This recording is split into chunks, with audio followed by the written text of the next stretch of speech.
Bonjour et bienvenue sur cette vidéo où je vais vous enseigner à réaliser vos coussins comptines ainsi que son petit sac. On retrouve donc 24 comptines, donc j'en pioche quelques-unes au hasard. Par exemple, on a petit escargot ici, les petits poissons dans l'eau, une souris verte, coucou hibou coucou dans la forêt lointaine. Voilà, il y a 24 comptines, des plus connues, qui ont été joliment illustrées sur un coton bio, sur un fond céladon. Vous vous demandez si vous êtes capable de coudre ce kit. Sachez qu'il est à la portée même des plus débutants. En effet, coudre un petit coussin comme ça revient à peu près à coudre une lingette lavable, à la seule différence qu'on va venir mettre un peu de ouate à l'intérieur pour lui donner cet effet coussin. Quant au sac, il y a seulement des coutures côté à réaliser en laissant juste une petite ouverture ici et puis un ourlet pour pouvoir passer la coulisse. Donc c'est vraiment très simple et vous allez pouvoir réaliser un magnifique cadeau complètement unique et personnalisé pour offrir à un de vos proches. Nous voici prêts à coudre nos petits coussins et le sac. Alors au niveau du matériel, vous aurez à avoir chez vous des épingles ou alors des pinces à tissu au choix, un ciseau tissu évidemment indispensable. Pour les personnes qui ont un cutter rotatif, ça peut être intéressant pour découper rapidement les coussins, toujours accompagné du coup d'une règle à patchwork et d'un tapis spécial. Il peut être judicieux d'avoir aussi toujours à portée de main un petit coup de fil ou un petit ciseau à broderie pour couper les fils au fur et à mesure de la couture. Pensez aussi à vous munir d'un découvite. Je ne vous souhaite pas de l'utiliser, mais enfin bon, ça fait partie du jeu. Il est possible que vous en ayez besoin. Vous pouvez aussi vous munir d'un mètre ruban. Au niveau du fil, si vous avez un fil similaire aux couleurs ici, tant mieux. Sinon, je vous recommande de prendre de l'écru. Vous allez voir que ça fait des jolies finitions. Ça se marie très bien avec les coussins. Pensez aussi à vous munir d'une aiguille. Alors ça, c'est pour les personnes qui vont vouloir faire les finitions des petits coussins au point invisible à la main. Sachant qu'il y a deux options, donc le point visible et aussi, sinon, la surpiqûre tout autour du coussin, comme ici sur l'exemple. Munissez-vous aussi d'une épingle de sûreté. Nous allons en avoir besoin pour pouvoir passer notre ruban dans la coulisse du sac. Voilà, je crois que je vous ai tout dit au niveau matériel. Nous nous retrouvons tout de suite pour la découpe de nos carrés. Voici donc notre bande de coussin qui vient déjà épinglée avec la bande du tissu qui viendra au-dessous. Donc il faut le laisser tel quel. N'hésitez pas à passer un petit coup de fer étant donné que la matière a voyagé pliée, histoire d'avoir un beau tissu bien lisse. Et là, on va bien laisser l'autre tissu, le tissu du dessous, sous notre tissu à comptine. Alors l'idéal est d'épingler à chaque dessin pour éviter que les deux tissus ne bougent lors de la coupe et pour qu'on ait des jolis carrés du coup bien réguliers et qu'on ait le même carré au-dessus et au-dessous. Alors vous pouvez utiliser des épingles classiques, surtout si vous utilisez le cutter rotatif. Et sinon, vous pouvez aussi très bien utiliser des petites pinces à tissu. Elles iront tout aussi bien.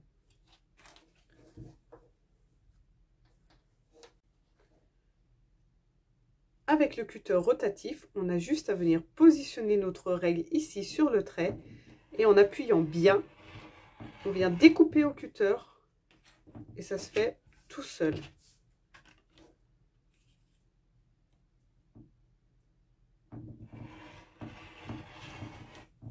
Alors le cutter rotatif, il est pratique et c'est un gain de temps énorme. Alors par contre, il faut surtout pas déraper, sinon c'est irrécupérable. Il faut faire très attention et être sûr de soi.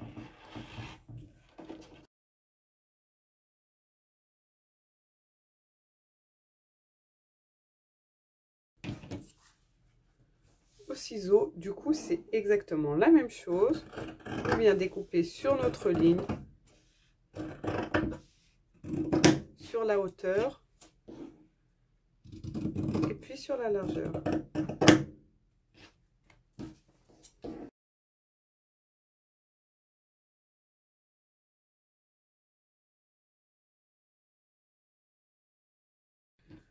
Nous avons donc nos 24 coussins prêts à être assemblés. Maintenant que nos carrés sont prêts, on a juste à venir donc désépingler, prendre son tissu de dessous, le retourner comme ça pour avoir endroit sur endroit. Et là, vous allez venir mettre alors 2 à 4 épingles. Hein. Moi, je vais vous montrer avec 2 épingles, sachant que si c'est déjà bien fixé en haut et en bas, on n'a pas forcément besoin de refixer sur les côtés. Mais vous pouvez, si vous le souhaitez, mettre aussi des épingles ici. Même chose si vous fonctionnez avec les pinces. Donc encore une fois, je les mets côte à côte et je viens le retourner ici. Avec les pinces, c'est pareil. Voilà, vous allez donc fixer vos 24 coussins de la sorte afin de pouvoir passer ensuite à la machine à coudre. J'espère que tout s'est bien passé pour cette étape. Nous avons maintenant nos 24 coussins tout découpés, prêts à coudre. Pour chacun d'entre eux, nous allons maintenant passer à la machine. Donc les valeurs de couture sont comprises de 1 cm et nous allons coudre tout autour du carré en prenant bien garde de laisser une ouverture pour pouvoir ensuite le retourner. Alors c'est là que votre maître ruban peut vous servir. Vous allez laisser une ouverture d'environ 5 cm. Donc on va coudre ici sur 2 cm et demi d'un côté, 2 cm et demi de l'autre côté. Donc notre carré fait 10 cm, donc il nous reste bien une ouverture de 5 cm. C'est suffisant pour pouvoir retourner ces coussins et avoir quand même une bonne marge ici déjà cousue pour éviter que l'ouverture soit trop grande et que cela soit difficile ensuite à refermer à la main ou à faire notre surpiqûre. Vous pouvez donc le marquer au crayon, par exemple un stylo friction comme ça qui part au fer à repasser, ou vous pouvez le faire aussi à vue d'œil, cela n'a pas d'importance. Voilà, c'est un ordre de grandeur, 5 cm, si c'est un peu plus, un peu moins, pas de problème, mais attention à ne pas le faire trop petit non plus, sinon ça va être difficile ensuite de venir chercher le tissu à l'intérieur pour le retourner. Je vous conseille de coudre plutôt sur la partie, alors tout va dépendre de votre fil, mais si vous utilisez un fil assez clair comme ça, autant coudre sur la partie la plus foncée afin de bien voir votre couture. Ça sera plus facile de voir comment est la couture que sur le côté des coussins de l'imprimé. On passe donc à la machine. Nous voici devant la machine à coudre. Alors avant toute chose, il est très important de bien prendre votre repère pour pouvoir coudre à 1 cm du bord. Pour cela, je vous recommande de mettre votre aiguille au milieu. Vous voyez, normalement, vous avez l'option de pouvoir la mettre. Donc là, par exemple, elle est tout à gauche. Et là, elle est au milieu. Voilà, donc la mettre au milieu afin qu'elle pique bien ici dans la fente. Et on va venir mesurer par rapport à mon aiguille où est-ce que j'atterris 1 cm sur la droite. Donc là, moi, mon repère, en fait, c'est ce trait ici qui correspond à 1 cm. Selon les machines à coudre, si vous ne tombez pas exactement sur un trait, ce que vous pouvez faire, c'est vous procurer un ruban adhésif comme celui-ci et vous pouvez venir coller votre ruban au 1 cm. Donc là, moi, pour ma part, c'est vraiment à la limite là sur le trait. Donc, je vais venir coller mon ruban. Et du coup, ça va vous permettre ensuite de coudre en ayant votre tissu ici bien à la limite du ruban. Votre tissu ne doit jamais entrer ici à l'intérieur du ruban et ne peut pas non plus s'éloigner du ruban. Voilà pour les marges de couture. On va pouvoir donc commencer. Donc ici, j'ai bien mon ouverture. Je vais donc commencer après l'ouverture ici. Et quand je vais terminer, je vais m'arrêter là. Et ici, il n'y aura pas de couture. Donc, je viens positionner mon tissu contre mon ruban. Et je vais venir en face de mon repère ici. Voilà. Et je vais venir donc piquer mon aiguille. Et je vais avancer un petit peu. Et puis reculer pour faire un point d'arrêt, c'est-à-dire un nœud, pour éviter que ensuite mon petit coussin se découse ici. Je ravance et ici je vais venir m'arrêter donc 1 cm avant d'arriver à la fin du tissu. Pour tourner, je lève mon pied de biche et tout en gardant bien l'aiguille plantée à l'intérieur, je tourne mon ouvrage. Et je vais pouvoir continuer. Lorsque j'arrive devant une épingle, je pense bien à l'enlever pour éviter de passer dessus avec la machine. Je vois que j'arrive à 1 cm. Alors là, si on a peur d'appuyer trop vite avec le pied et de dépasser ce centimètre, je peux venir tourner le volant qui se trouve sur ma droite à la main et donc avancer manuellement. Voilà, pour éviter d'aller trop loin. Et toujours très important avec l'aiguille plantée, je lève le pied de biche pour tourner. Je redescends le pied de biche. N'oubliez pas de le redescendre. N'appuyez pas avec votre pied, avec le pied de biche en haut. Sinon, votre fil va faire des nœuds, etc. Et on repart.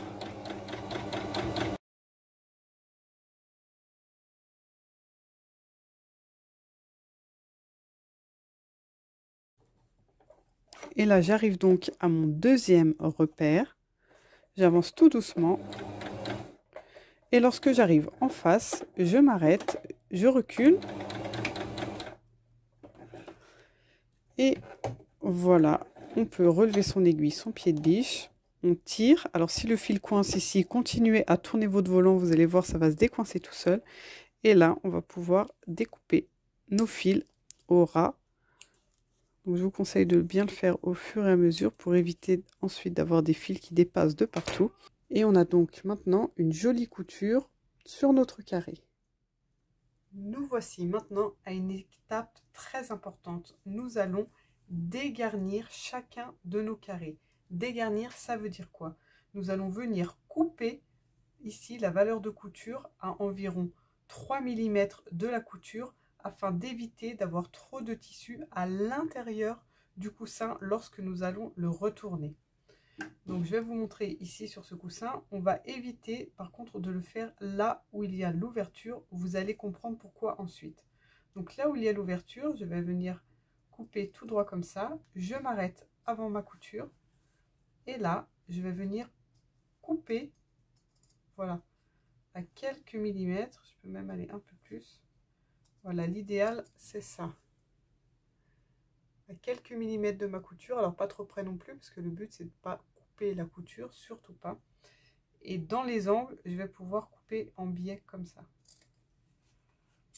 Et on va faire ça tout autour. Vous allez comprendre pourquoi.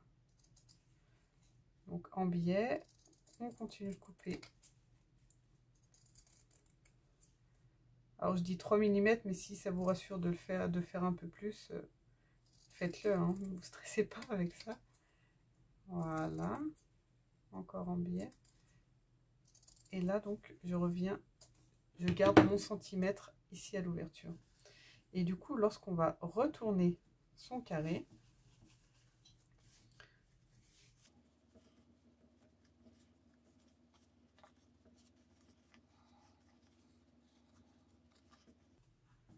on va pousser ici avec les ongles les coins.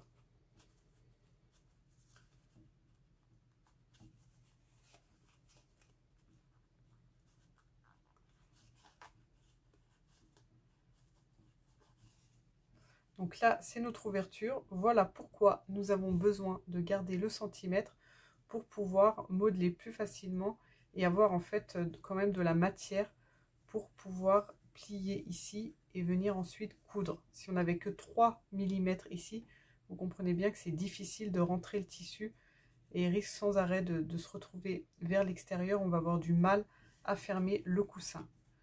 Donc voici le coussin lorsque l'on a dégarni. Si je ne dégarnis pas, voilà ce qui arrive. Donc je vais vous montrer sur celui-ci. Je vais faire exactement la même chose, sachant qu'on a le centimètre de tissu, de valeur de couture tout autour du carré.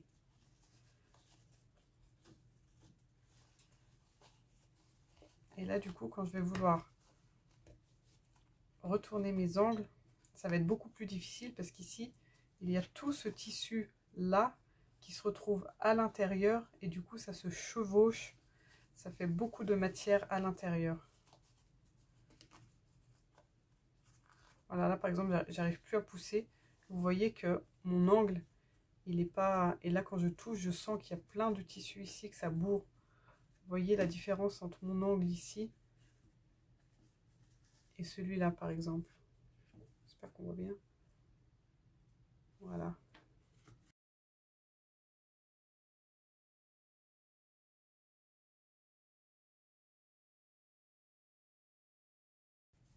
Voilà, là, j'arrive pas à faire mieux que ça. Vous voyez, sans dégarnir. Alors qu'en dégarnissant, j'obtiens joli petit carré bien régulier. Voilà, donc on va faire ça du coup sur tous nos carrés. Alors avant de continuer, je vous remontre quand même l'importance de dégarnir. Donc ces trois ici, on a bien découpé le tissu. Ici, je n'ai rien coupé du tout. Et vous voyez que c'est vraiment très irrégulier et on n'a pas un joli carré. D'où l'importance de bien dégarnir les carrés avant de les retourner. Aussi une chose très importante, je vous ai bien dit de faire un point d'arrêt en démarrant votre carré et en finalisant. Ça c'est aussi très important pour pas avoir le risque, voilà, que ça commence à se découdre ici lorsqu'on retourne le carré et que du coup quand on va venir plier nos tissus ici à l'intérieur, on ait une belle finition ici et ici et non pas un tissu qui commence à se découdre. Sinon après c'est un peu compliqué à rattraper. Voilà, une fois que cette étape est faite, on va pouvoir donc refermer nos carrés ici au niveau de l'ouverture et déjà préparer le tissu afin de pouvoir ensuite passer à la table à repasser. Et on peut donc venir donner un petit coup de fer sur chacun de nos coussins avant de les rembourrer et de les fermer. Vraiment rapide, juste histoire de bien l'aplatir et de faire en sorte à ce que la fermeture, voilà, ici, soit bien marquée, que les plis soient bien marqués. Alors, pour le rembourrage, vous allez prendre un peu de ouate ici et nous allons venir rembourrer nos petits coussins par l'entrée qu'on a laissée. Alors, un peu comme dans le même principe que quand on a retourné nos coussins, on va venir pousser la mousse dans chaque angle ici, de façon à ce que ça soit bien homogène. Donc, il vous est envoyé la quantité de mousse de watts nécessaire pour les 24 coussins. Donc, l'idéal, c'est de rembourrer tous vos coussins, les 24, et ensuite, avec ce qui reste, voilà, en rajouter un peu dans ceux qui paraissent avoir un peu moins de watts que les autres, pour que, voilà, tous vos coussins soient similaires et homogènes. Voilà, donc là, par exemple, j'en ai déjà fini un. Et donc voilà, vous pouvez faire ça pour chacun d'entre eux. Et ensuite, on n'aura plus qu'à venir refermer l'ouverture ici. Et les petits coussins vont être déjà terminés. Je vais maintenant vous montrer les deux possibilités pour refermer vos petits coussins. Donc la première option est de le faire à la main. Il vous suffit donc de vous munir d'une aiguille plutôt fine, avec donc votre fil que vous allez mettre à double. Et donc on va faire un nœud ici au bout et on va venir planter notre aiguille d'un des deux côtés ici du coussin. Donc là, je vais piquer du côté de l'imprimé. Un peu à l'intérieur, je vais venir donc passer à l'intérieur, vous voyez ici, et venir piquer dans le pli, à l'endroit où la couture s'est arrêtée. Et là, donc je tire mais pas jusqu'au bout, et dans la petite boucle qui a été formée par le nœud, donc voilà, j'ai mes 2 fils ici et le nœud au bout, je vais venir passer l'aiguille. Et là, je tire jusqu'au bout, et du coup, j'obtiens un nœud vraiment costaud qui ne peut pas s'enlever. Ensuite, donc le but, c'est qu'il reste, voilà, à l'intérieur, invisible. Et là, je vais venir, avec mon aiguille, piquer dans le tissu d'en face. Donc là, mon tissu bleu. Et je vais venir piquer dans le pli sur quelques millimètres. Voilà, 1 ou 2 millimètres. Je tire sur mon fil et j'ai pas besoin de tirer jusqu'au bout. Je peux le laisser comme ça assez lâche. Vous allez voir ce qui va se passer. Ensuite, je vais venir piquer en face, ici, dans la pliure du tissu imprimé. Je ressors un peu plus loin. Je tire jusqu'à ce que mes fils, vous voyez bien ici à la caméra, voilà, jusqu'à ce que mes fils soient tirés, mais pas non plus refermés comme ça.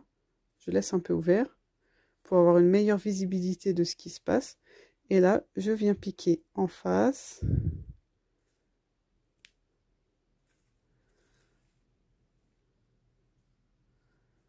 Voilà. De l'autre côté. Alors, on pourrait très bien le faire avec un seul fil, mais moi, je double toujours mon fil pour être sûr que ce soit plus costaud. Donc après, voilà, il faut bien retirer sur les 2 fils pour que les deux... enfin, pas qu'il y en ait qu'un seul qui soit tiré, l'autre qui soit lâche. Il faut toujours que nos 2 fils aient la même tension ici. Donc c'est un petit coup de main à prendre. Après, vous pouvez très bien utiliser un seul fil plutôt que 2. Mais voilà, je vous montre ma technique. Après, c'est à vous de choisir. Donc, je replante je repique pardon, dans le tissu bleu. Je repique en face dans mon tissu imprimé. Donc attention à ne pas, voilà, traverser ici sur la face du coussin, mais bien piquer dans le pli.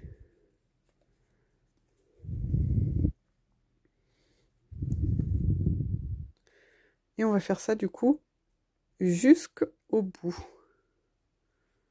Est-ce que vous voyez bien? Regardez. Voilà.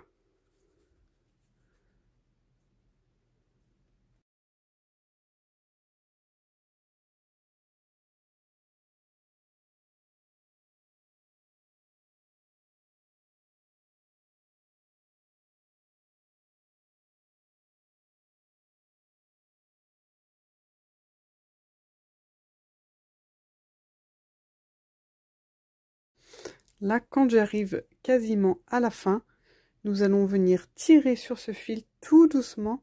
Et voilà ce qui va se passer. Tous les fils vont se mettre à leur place, un à un. Il ne faut pas avoir peur, hein. Et regardez, on a une jolie couture, pardon. Je vais même tirer un peu fort. Alors, voilà, regardez la couture. Regardez comme c'est bien fermé des 2 côtés. Voilà, on voit même pas où est du coup le côté qui a été ensuite réalisé à la main. Et donc là, je vais pouvoir réaliser mon nœud. Voilà, donc là, il reste quand même encore un point de chaque côté à réaliser.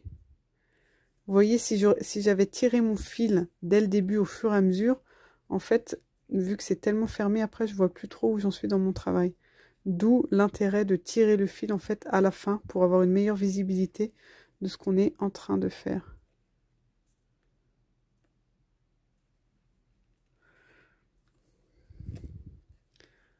Voilà. Et là, ce que je vais pouvoir faire, c'est piquer vraiment sur place, à côté d'où je viens de sortir, là.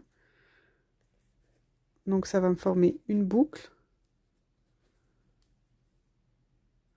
Et je vais venir passer mon aiguille dans cette boucle, une fois, 2 fois. Je tire jusqu'à ce que ça fasse un joli nœud. Et là, je vais venir piquer mon aiguille là où je suis sortie, vraiment à côté, donc entre les deux tissus, voilà. Et je vais venir sortir un peu plus loin, n'importe où dans mon coussin, ça peut très bien de l'autre côté aussi. Je tire à fond, donc mon nœud du coup rentre à l'intérieur. Et là, je vais pouvoir venir couper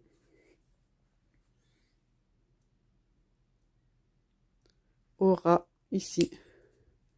Et du coup, le fil est perdu en fait à l'intérieur du coussin. Et voilà la finition que cela fait.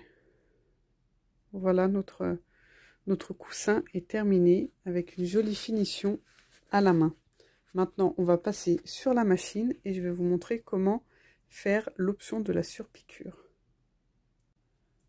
Voilà, alors l'option de la surpiqûre est bien plus rapide, mais un peu plus délicate. Il va s'agir de venir piquer vraiment ici, au ras du coussin, vraiment au bord, donc à environ voilà, 2 mm, on va dire. Donc pour cela, ce que je vais faire, c'est que je vais déplacer un petit peu mon aiguille vers la gauche. Et du coup, je vais venir positionner le bord de mon coussin bien ici dans la fente. Et je vais suivre cette fente de façon à ce que voilà, le coussin reste toujours ici au milieu. Et du coup, vu que mon aiguille est un peu plus à gauche, je vais piquer à quelques millimètres en fait du bord. Donc l'idéal, c'est de commencer, voilà, pas vraiment dans l'angle parce que c'est difficile de faire le nœud dans l'angle, mais un peu plus loin. Là, je vais commencer en fait là où l'ouverture commence. Et vous voyez, si je viens positionner, j'espère qu'on voit, si je viens positionner mon tissu, mon coussin, vraiment ici dans la fente, l'aiguille est un peu plus sur la gauche et elle va venir piquer à quelques millimètres du bord. Donc là, on n'est pas obligé de faire un nœud au début. Ce que je vais faire, c'est que je vais avancer directement, faire tout le tour. Et quand je vais arriver à la fin de ma couture, donc là où j'ai commencé, je vais continuer à coudre sur la couture qui a déjà été faite au début.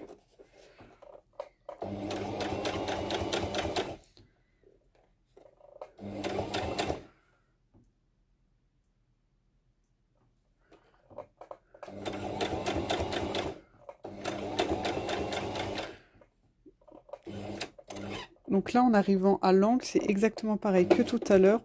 On vient se rapprocher le plus possible du bord. Et en laissant l'aiguille plantée, on va venir lever le pied de biche pour retourner l'ouvrage et continuer.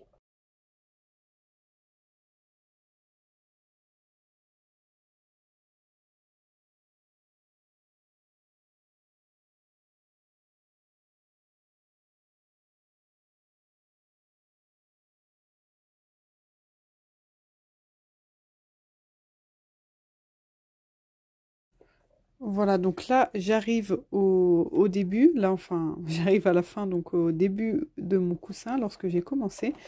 Et je vais venir donc piquer sur la surpiqûre déjà réalisée au début, sur quelques millimètres.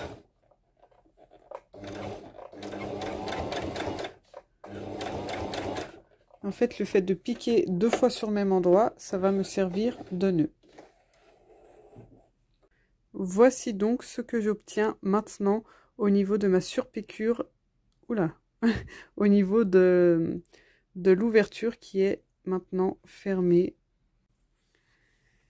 Et voici donc les deux options de coussin terminées, celui avec la surpiqûre tout autour et celui qui a été refermé à la main. Donc ils sont tous les deux tout aussi jolis. À vous de choisir la technique qui vous correspond le mieux, que vous trouvez le plus facile. Et je vous souhaite une bonne couture et je vous retrouve pour la confection du sac. Nous voici pour la réalisation du sac. Donc c'est un tissu plié en deux avec donc une finition au surjet ici.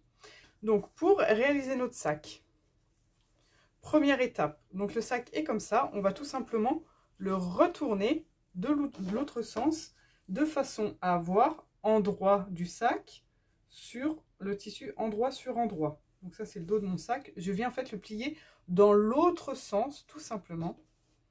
et je viens le fixer bord à bord, à droite et à gauche, avec des épingles ou des pinces à tissu.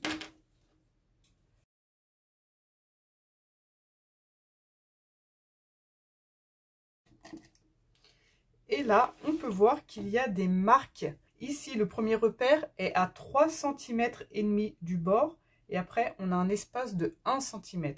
Ce centimètre ici va correspondre à la coulisse dans laquelle on va venir faire passer son ruban pour fermer le sac. Donc, nous allons coudre à 1 cm du bord ici, du surjet, donc plus ou moins ici. Et vous allez venir me faire une couture du bord du tissu jusqu'au premier repère. Nous allons réaliser donc un nœud au début et un nœud juste avant ce repère. On sort notre fil de la machine, on coupe et on recommence après le deuxième repère en faisant bien un nœud jusqu'au pli ici et on finit par un nœud. Et vous allez donc réaliser ça à droite et à gauche. Voilà, donc je me place ici l'aiguille un peu à l'intérieur de l'ouvrage.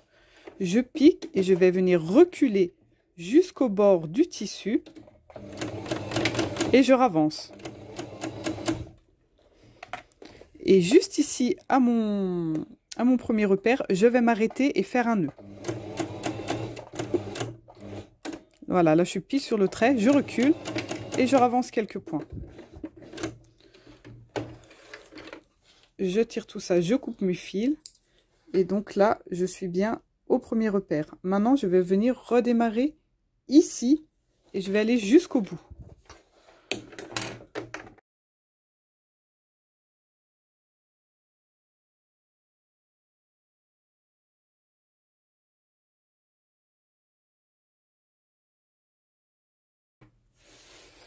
Et voici donc la première couture qui a été faite et je vais faire exactement la même chose de l'autre côté. Alors, pour le repassage, en fait, il va s'agir de venir ouvrir cette couture, les deux coutures des côtés, bien comme ça, et de venir les repasser ouvertes pour qu'on ait le côté gauche et le côté droit bien plaqués de part et d'autre du sac. Alors, on peut aller le plus loin possible. Après, là, au fond, ce n'est pas très... C'est moins important, on va dire. Si vous n'avez pas de jeannette comme ça, vous pouvez tout simplement vous mettre... à plat comme ça sur votre table à repasser en prenant garde de commencer dessous ici pour ne pas créer des faux plis. Donc voilà, on va venir ouvrir les deux coutures. Pourquoi? Parce que du coup là on va bien voir notre fente, notre petit trou apparaître et c'est là que l'on va venir passer notre ruban. Et pour venir passer notre ruban, on va donc venir le faire avec une épingle à sûreté. Et pour éviter que l'épingle ne bute ici ou ici, selon dans quel sens on passe le ruban, on va venir faire une surpiqûre ici tout autour de la fente pour que les deux côtés soient bien plaqués ici et que ce soit facile d'enfiler le ruban dans la coulisse ensuite. Donc pour faire cette surpiqûre, on va venir piquer ici sur l'envers, sur le surjet, donc du haut jusqu'à la fin de notre fente. Donc on peut très bien faire un repère ici sous notre fente. Voilà, donc il s'agit de piquer comme ça, de tourner ici et de remonter de l'autre côté.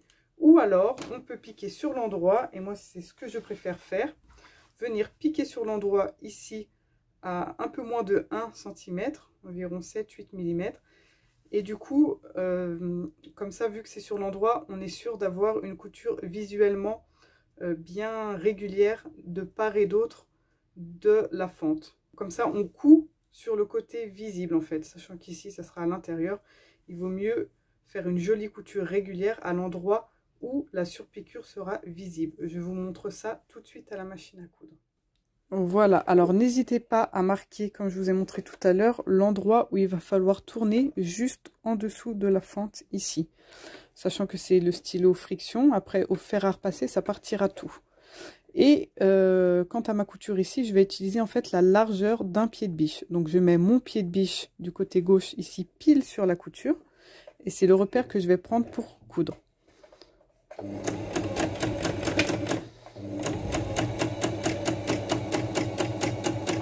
Une fois que j'arrive en face de mon repère, même principe que pour les coussins, je lève le pied de biche, l'aiguille enfoncée, je tourne mon ouvrage.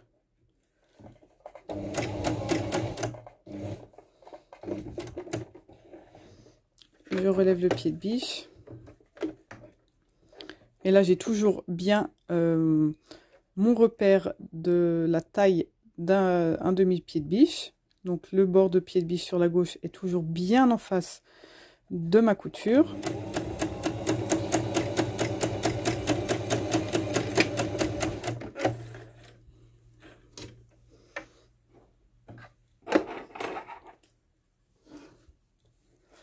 Alors, je coupe les fils et je vous montre ce qu'on obtient. Voilà donc ce que l'on obtient, une jolie surpiqûre à droite et à gauche de la fente, comme ça. On fait exactement la même chose de l'autre côté. Voilà, alors nous voici sur notre surpiqûre. Vous voyez, un petit coup de fer et là, voilà, le trait a disparu.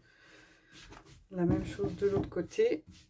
Voilà, on a un travail tout propre. Et maintenant, on va venir. Donc, on a besoin d'avoir notre sac sur l'envers.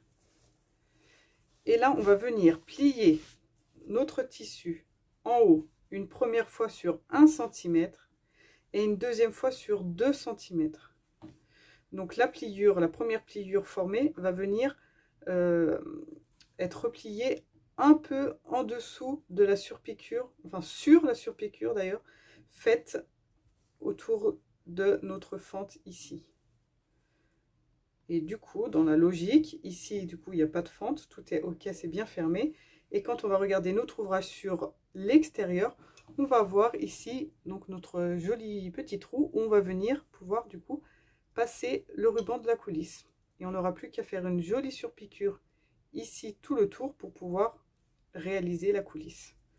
Donc je répète, une première pliure sur 1 cm et ensuite une deuxième sur 2 cm. C'est parti.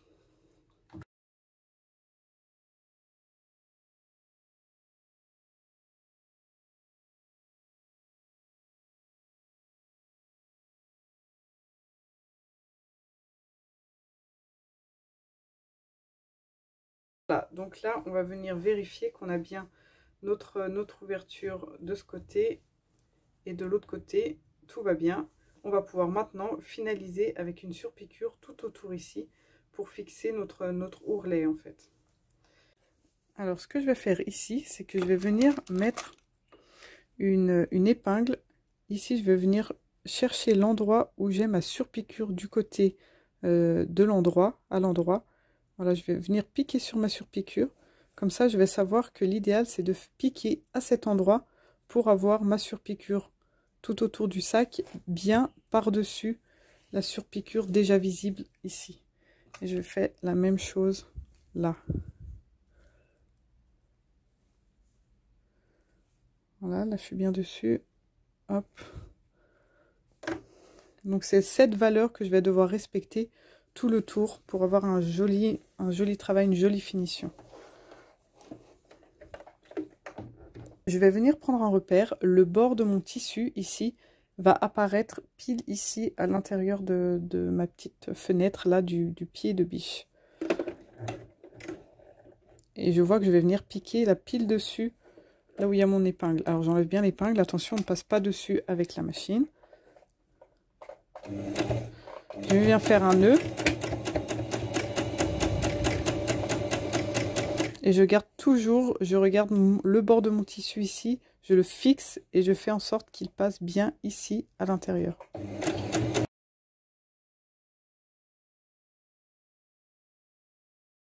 Pareil, je vois que je suis bien en face, mon aiguille pique bien en face là, ma fente vient en face de l'épingle, donc ça c'est bon signe. Je l'enlève.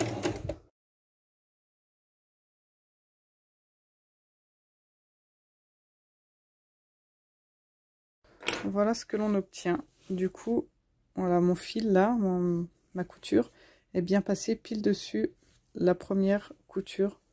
Voilà.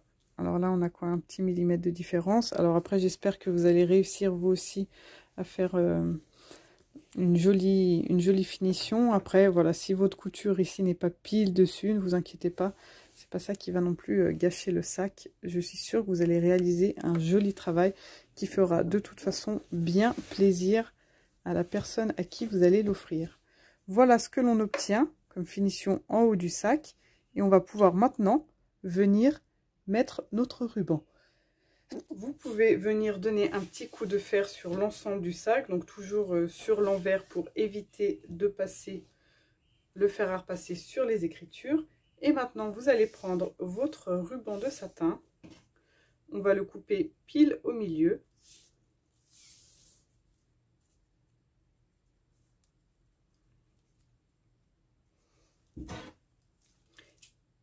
Et je vous recommande de venir brûler le bout ici. Alors juste venir effleurer la flamme, ça va en fait faire fondre les fibres. Et ça va éviter, vous voyez là ça ne bougera plus, ça va éviter que le ruban s'effiloche. Parce que s'il n'est pas brûlé, au fur et à mesure qu'on va le toucher, voilà ce qui va se passer. Donc on brûle bien l'extrémité. Ça ne bougera plus jamais là. Ça sécurise, voilà. Sur donc les 4 extrémités.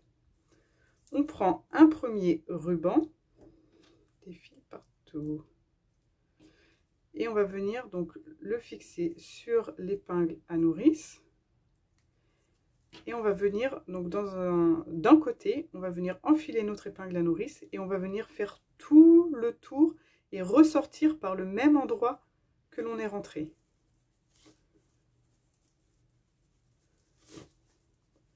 Alors vous voyez, là on va arriver à notre autre fente, on ne ressort pas ici, on continue tout droit, donc d'où l'importance d'avoir fixé en fait les surpiqûres à l'intérieur, sinon là on aurait pu buter dans les coutures et ne pas réussir à continuer notre petit chemin.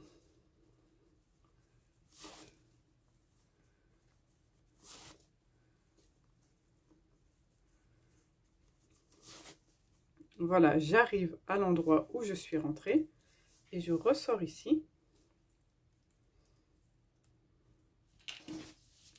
On peut venir égaliser les deux bouts.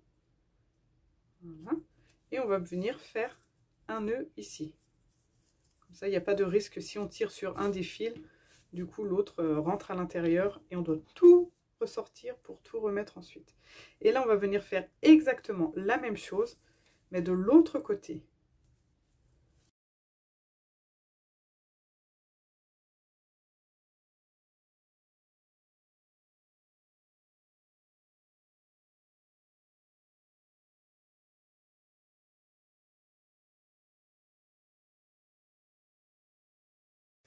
Et voilà, du coup, notre sac se présente de la façon suivante, avec les deux côtés, des rubans de part et d'autre du sac. Et lorsqu'on tire sur les deux côtés, ça ferme le sac. Et pour ouvrir, on a juste à venir tirer de part et d'autre ici de l'ouverture et le sac s'ouvre. Voilà, notre sac est terminé. Nous voici arrivés à la dernière étape. Félicitations, lorsque vous êtes arrivé jusqu'ici, vous allez vous sentir tellement fiers et moi aussi je suis fière de vous. Nous allons pouvoir ranger tous nos petits coussins dans leur sac et du coup le cadeau va être prêt à offrir donc à l'enfant, à votre petit enfant, à une connaissance, peut-être que c'est pour une garderie, une assistante maternelle, enfin bref, peu importe la personne qui l'a fabriqué, peu importe la personne qui va le recevoir, voici le cadeau merveilleux. Donc le petit sac avec dedans les 24 comptines à piocher. Vous allez pouvoir chanter, vous raconter des histoires, empiler vos petits coussins, inventer des nouvelles chansons, etc. avec ce superbe cadeau. Bravo à vous! Félicitations encore une fois d'être arrivé jusque là. J'espère que vous allez être très heureuse, très fière de votre travail.